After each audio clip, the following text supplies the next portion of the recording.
I found it really challenging to even just admit that I wasn't okay.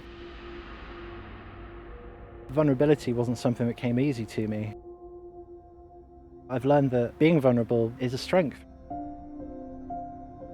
Christmas can be an incredibly difficult time for many, many people. Having to get together with family members when all we want to do is be alone. All the adverts are telling us to be happy and jolly, and yet we don't feel that way inside. A lot of the coping strategies I use for winter also work all year round. So making sure I talk to the people around me, making sure I communicate my needs, make sure I tell them if I'm okay or if I'm not okay. One of the ways that I supported my recovery was to keep learning. Most recently, I'm learning to cook. I'm objectively not a very good cook, but you don't necessarily have to be good at something to enjoy it.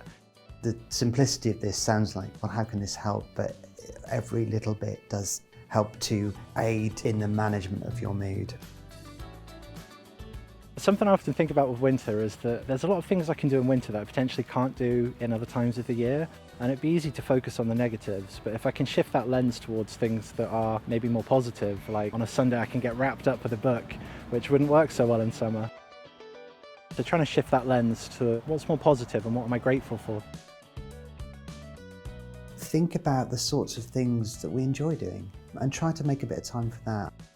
If you have hobbies, try to spend a bit of time on those hobbies. It's really, really important for us to look after ourselves at this time.